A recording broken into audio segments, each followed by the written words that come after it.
So I was saying that when being an industry player in the American space has more to do with relationship and talent. If you're just player, not much to do with money, just what do you actually know and who do you know, not how much do you have. But being a producer in the industry, not a player, industry player now, but an industry producer, requires money.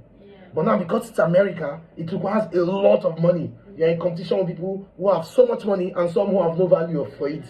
You understand? And we need to throw it out. So for like the film now, it's like you have $5 million for a movie. That's supposed to make a very good movie. But not necessarily in comparison, depending on your audience, with some of the Hollywood films. Those shits like 50 million, 100 million, 200, $300 million. Is that one film? You would, that's money that as a person starting out, you've not seen that kind of money. You don't even know if at the end of your career you would ever see that kind of money. Let alone to put it into a film that nobody promised you is going to work. You understand? So how about you take that money to an audience that requires less production value, which means less money, and tell the stories that they care about. Now you become a producer for them.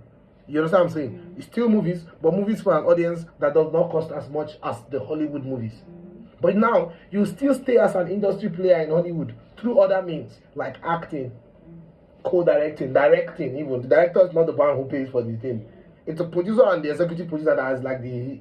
As long as you're not in the production, you're not wearing the producer cap in any shape or form, then you're good. Your talent and your relationship is all you need. You direct this thing, which Tyler Perry has, by the way, Hollywood films. You direct it, you act in it, you co-produce even. Eventually you co-produce. Now you might eventually then, just like Tyler Perry, become a billionaire or like have basically enough money to do it. And you can then weigh it from the business standpoint. Do I want to switch to that? Or do I keep enjoying the privilege of making content that does not take so much but I get more results in turn? Or do I just stay an industry player here and maybe co-produce and keep partnering? Or slowly ease into it by partnering with people where I'm not the one taking full responsibility for all the cost, and then eventually I'm like, okay, cool, here's what we're going to do. This will still be our regular, but every now and then we do one of this one. You then decide then. But it's basically the mentality that you want to be part of the American industry, but the entry level in terms of money is high. It's expensive to be a part of. No, it's not expensive to be a part of, but it's expensive to be a producer in. So you're like, okay, cool. Is there other aspects through which I can be a part of it? For YouTube, can I be an editor for the American YouTube scene? Can I be a consultant for the American YouTube scene? Can I be a fucking, I don't know, actor, exactly, in the American YouTube scene? Can I position where I can work out, find a way to get myself to find one YouTuber that I'm a regular face in their videos?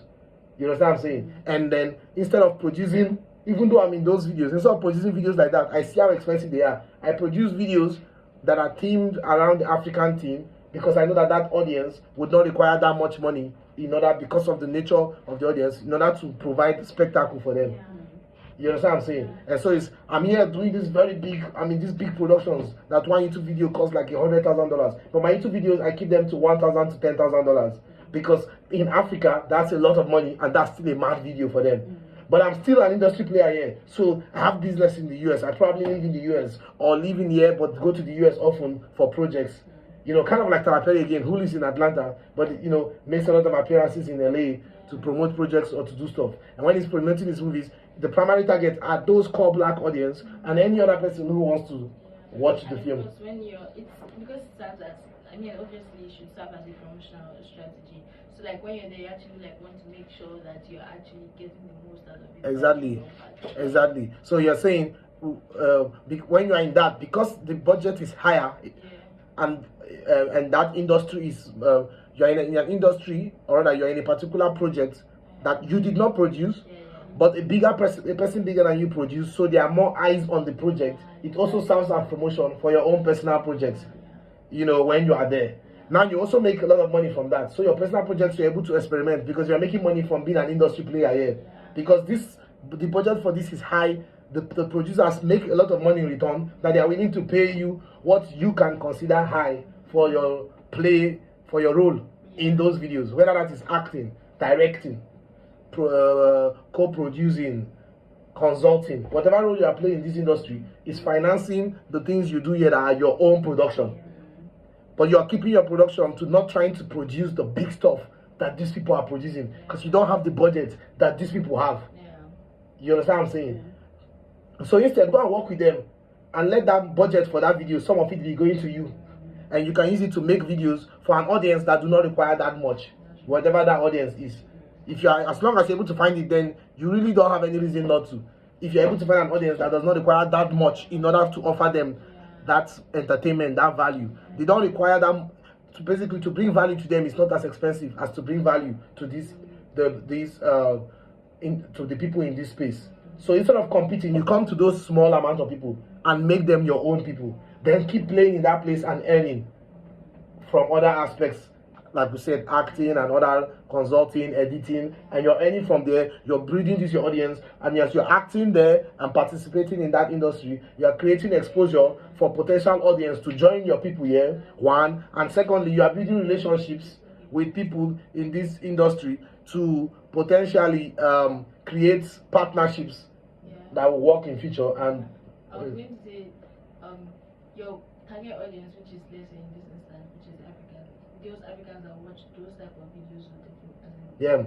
So because those people are bigger, everybody who watch your type of stuff very likely already watch that type of stuff. So the people you are targeting are also there, and so by making appearances, you're able to bring them to come here without necessarily you making those type of videos, because trying will only be below par. You will not make videos that are good enough. And so, but that money would have made a video for these specific people that is good enough. But you spend it for those people that is not good enough. You understand? Yeah. And so it just creates the. I want to give an example. Yeah. It just creates the Tyler Perry dynamic, basically, of instead of fighting for a seat at the table, you go and create your own table. Then still find a way to be a part of. Find a seat at the table. But now the seat at the table is offered you because of the role you've played in that industry at a small level, but also the success you've had in creating your own space and your own industry. Yeah.